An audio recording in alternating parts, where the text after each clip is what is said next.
السلام علیکم ګرانو کتونکو د پښتون د غږ سره زه ستاسو کوربه ګل محمد مامون نن راغلی ما د خیرپور د ډیم په خوا کې موجود یم او بالکل دغه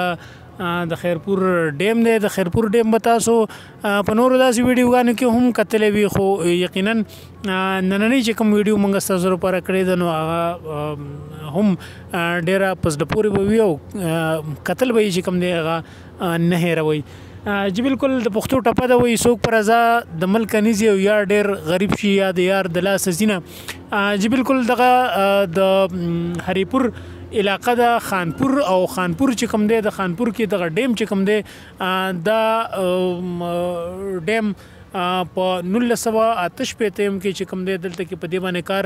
شروع شوی وو او په 1983 کال کې دغه ډیم چې کوم دی هغه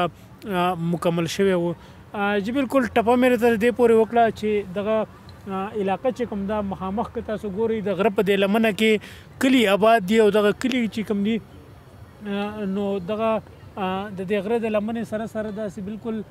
څنګه چې غرونه تاو شوي دي نو د هغې د لمنې سره سره دغه آبادي دغه کلي هم دغسې زنګېدلي دي جی بالکل دلته کې مازدیګری دی او مازدیګر چې کوم دی د دې ځای مازدیګر هم ډېر ګرم وي خلک تر ماښام او د مازدیګر ترمنځ د سیل سپاټو دپاره راځي او د خانپور دغه ډیم چې کوم دی مقامي خلک او ورسره چې خواوشا نور کمې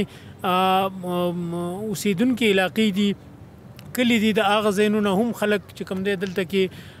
راځي سیل راځي سپاټې له راځي جی بالکل دغه د خانپور دغه ډیم د سیل په حواله سره که زه تاسو ته ووایم نو دا وختې په درزنو کشتۍ چې کوم دی هغه په دې پوینټ باندې چې کوم دی هغه موجودې دي او دا داسې تقریبا ډېر پوینټونه دي په مختلفو ځایونو کې مخامخ هم یو پوینټ دی چېرته چې څلور پنځه کشتۍ چې کوم دی هغه ولاړې دي دا که مخامخ تاسو ګورئ نو هغه یو کشتۍ په ذریعه باندې چې کوم دی چترۍ اوچته کړې ده او په هغې کې په هغه چترۍ کې چې کوم دی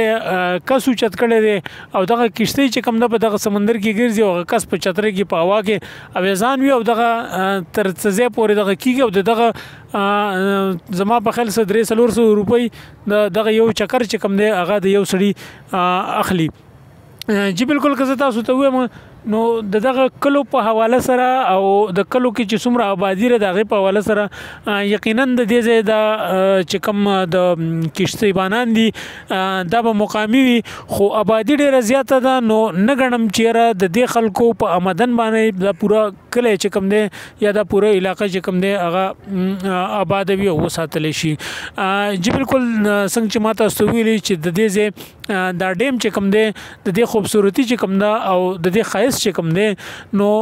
دغه مقامي خلکو ته هېڅ فایده نه ورکوي ولې چې مقامي خلک چې کوم دی هغه د هغوی دلته کې نور څه روزګار نشته دی او هغه د دې ځایونو د مسافرو خوارو او د مهنت مزدورۍ دپاره چې کوم دی د ملک نورو ښارونو ته ځي پنډۍ ته ځي اسلام آباد ته ځي لاهور ته ځي کراچۍ ته ځي یا پېښور ته ځي نو د دې ځای مقامي خلک چې کوم دی هغه دا ګڼي چې یاره دغه ډیم چې کوم دی په دغه په وجه باندې خو څه خلک په روزګار باندې دی د کشتو په ذریعه باندې خو ولې د کشتوی چې کوم دی دغه مدن چې کوم دی هغه دومره نه دی چې پوره کلی یا پوره علاقه چې کوم ده هغه په دغه باندې وساتلی شي جی بالکل که زه تاسو ته ووایم نو دا دغه چې کوم دی دا ډیم چې کوم دی دا په 1988 کې چې کوم دی دا دغه شروع شوی و او په 1983 کې چې کوم دی دا کمپلیټ شو نور چې کوم دلته کې دغه دي دا ملګري دا هم وایي د دې ځای خلکو سره چې زموږ کومې خبرې وشوې شیرزمین خان را سره دی او شیرزمین خان چې کوم دی هغه هم زموږ یو ملګری دی او هغه د څه مودې نه دلته کې پاتې کېږي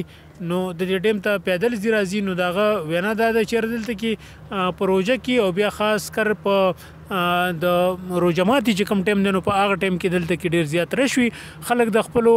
رشته دارانو سره بچو سره او